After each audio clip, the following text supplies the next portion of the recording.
Azamgarh journalist club की नवगठित कार्यकारिणी के शपथ ग्रहण समारोह के अवसर पर शुक्रवार को नेहरू हाल में बदलते दौर में पत्रकारिता की चुनौतियां व पत्रकारों की सुरक्षा विषयक राष्ट्रीय विचार संगोष्ठी का आयोजन किया गया। संगोष्ठी को बतौर मुख्य वक्ता संबोधित करते हुए पूर्व जिलाधिकारी NP सिंह ने कहा कि पत्रकारिता को विशेष संवैधानिक अधिकार दिए जाने की जरूरत है।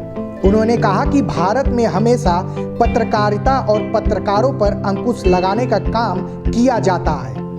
इसके विपरीत अमेरिका में जब पहला संविधान संशोधन किया गया तो पत्रकारिता को और अधिक अधिकार दिया गया। उन्होंने कहा कि लोकतंत्र को मजबूत करने के लिए देश के चौथे स्तंभ को मजबूत करना होगा। जबकि अमेरिकन संविधान में सीधा शब्द प्रेस फ्रीडम का है और उसमें जब कोई संशोधन होता है उसमें रोक के लिए नहीं होता, बंधन के लिए नहीं होता, बल्कि और अधिक विस्तार की संभावनाओं की वृद्धि, ये सोचकर। इसलिए प्रेस फ्रीडम इंडेक्स 2018 में भारत प्रेस फ्रीडम के मामले में 138वें स्थान पर है।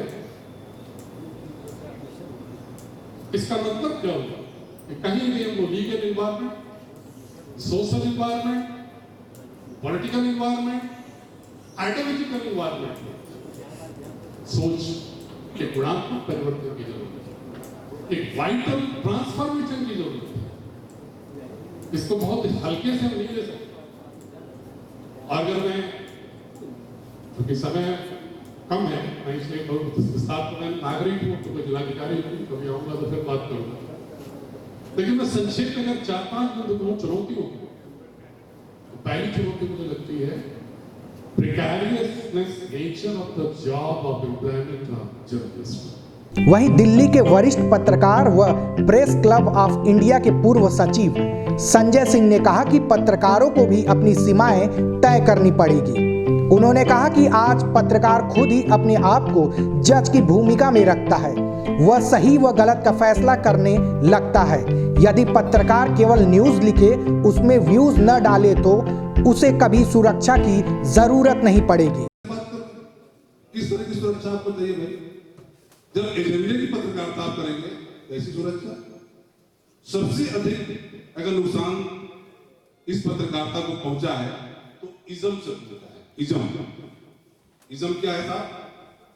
राइटिज्म और लेफ्टिज्म। जर्नलिज्म से बड़ा कोई धर्म होता है क्या? आप जर्नलिज्म करो, आप या तो एक्टिविस्ट हो जाते हो, राइटिज्म करते हो, या फिर लेफ्टिज्म करते हो और कहते हो सालों पत्रकारिता कर रहे हैं। आप लगातार किसी को हंट करते हो, लगातार हंट करते हो, उसके पीछे पड़ जाते हो और कहते हो पत्रकारिता कर रहे हैं। आप सुबह से लेकर शाम तक धंधा पानी करते हो, किसने कहा था पत्रकारिता माने के लिए? आपको बहुत सारी सुविधाएं चाहिए।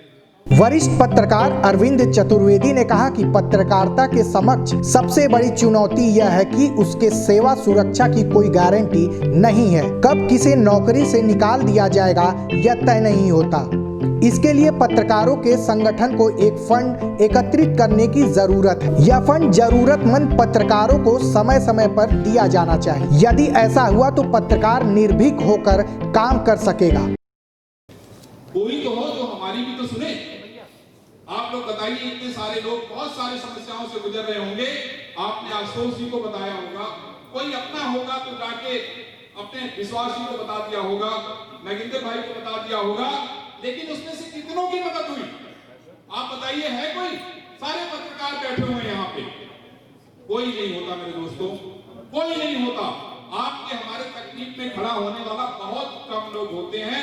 व्यक्तिगत संबंध में 2-4 खड़े हो जाए तो हो जाए, लेकिन सामूहिक रूप से खड़ा होने वाला कोई नहीं होता। तो मुझे लगता है कि आज वो वक्त आ गया है, अब वो समय आ गया है कि जब आप खुद खड़े होइए, आप खुद अपने लिए एक फंड बनाइए, जिसकी नौकरी चली जाए उसके लिए आगे बढ़ के उसकी मदद करिए।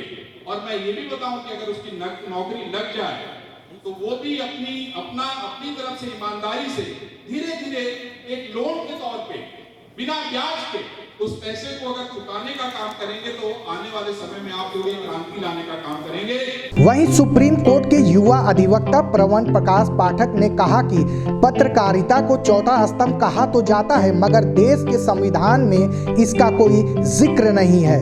उन्होंने कहा कि इसके लिए लड़ाई लड़ने की जरूरत है और वह हर लड़ाई में पत्रकारों के साथ है। for our journalists, for our media, so that उनको एक बेबाक चीज से जो भी उनकी न्यूज़ हो वो रख पाए। So I think मैंने वो लेटर पढ़ा भी है and I make sure and मैं जो भी आज हमारे जितने भी जर्नलिस्ट यहाँ पर प्रेजेंट हैं मैंने वो लेटर पढ़ा है and I ensure अगर उस लेटर पे हमारे स्टेट कुछ संज्ञान नहीं लेती है within a period of 1 month जब हम ये सबमिट करेंगे, so I make sure and it's my statement over here in this hall that if the government does not act over this, I make sure that I take this to the High Court and I'll force the government to listen to us and make a law on this. Thank you so much. मंडलायुक्त विजय विश्वास पंत ने कहा कि पत्रकार हमेशा वही चीजें परोसे जिससे समाज सबक ले सके। उन्होंने कहा कि प्रशासनिक अधिकारियों को भी बहुत सारी जानकारियां मीडिया के माध्यम से ही हासिल होती हैं और उन जानकारियों के आधार पर ही अधिकारी काम करते हैं। मैं बैठ के वहाँ अभी फ्रांस में क्या चल रहा है, कैसा हो रहा है, क्या हो रहा है, कैसे जान पाऊंगा? आप ही लोग के माध्यम से जान पाऊंगा। और हाँ, अगर आप थोड़ा मेरे को वो पिक्चर बिल्कुल नीट एंड क्लीन साफ दोगे तो मैं साफ तरह से जान पाऊंगा। और वही अगर एक धुंधली पिक्चर दोगे, उसमें कुछ चीजें जोड़ दोगे तो वो थोड़ा मैं उतना सही नहीं जान पाऊंगा। तो ये एक तरह से वही बात है कि वो आपका दूध मिलावट वाला है या वो दूध जो है बिल्कुल साफ है। अगर वो बिल्कुल दूध साफ है और बिल्कुल ठीक है तो मेरे को कोई नुकसान नहीं करेगा, मिलावट वाला है तो मुझे नुकसान कर जाएगा। वो पेट को नुकसान करेगा, वो दिमाग को नुकसान करेगा और दिमाग को नुकसान होना तो ज्यादा खतरनाक है। तो पत्रकारिता कहने को बहुत आसान है लेकिन अपने आप में बहुत बड़ी तपस्या है। डीआईजी सुभाष चंद्र दुबे ने कहा कि पत्रकारों को भी एक प्रशिक्षण दिए जाने की जरूरत है। उन्होंने कहा कि समाज के हर तबके के लिए योग्यता तय है, उसी प्रकार से पत्रकारों के लिए भी योग्यता तय होनी चाहिए। योग्यता तय न होने के कारण कई पत्रकार देश, समाज व प्रशासन के सामने कठिनाइयां उत्पन्न कर देते हैं। तो मैं इतना कहूंगा कि निश्चित रूप से किसी भी पत्रकार को वह सब अधिकार प्राप्त है। 1902 में जो अभिव्यक्ति की आजादी के तहत भारतीय संविधान में हम सभी को प्राप्त है, ये वैसे ही है जैसे लोग समझते हैं कि पुलिस फायर कर देती है किसी को, जबकि बिल्कुल गलत बात है। पुलिस को कोई ऐसा प्रिविलेज प्राप्त नहीं है। पुलिस उसी को फायर कर सकती है जो पुलिस पर फायर करे। कुछ वैसे ही जिन मोहि मारा ते मैं मारे, तीन को बाथरूम तने तुम्हारे, न्यायपालिका और कार्यपालिका, उस पर भी पुलिस वाले निश्चित रूप से जांच, जुडिशियल इंक्वायरी होती है, मजिस्ट्रियल इंक्वायरी होती है, उस सामान्य प्रोसेस से, सारे प्रोसेस से गुजरते हैं और कुछ गलत होता है उसकी सजा भी पाती है। आम आदमी को भी राइट टू सेल्फ डिफेंस प्राप्त है और उसी राइट टू सेल्फ डिफेंस का प्रयोग पुलिस वाले भी करते हैं। तो ऐसे अभिव्यक्ति की आजादी आपकी भी उतनी ही है जितनी हर इंसान की है। मुझे जो लगता है भारतीय संविधान के तहत, क्योंकि प्रेस की स्वतंत्रता जितना मुझे जानकारी है भारतीय संविधान में अलग से वर्णित नहीं है, वो आर्टिकल 19 ही कवर करता है।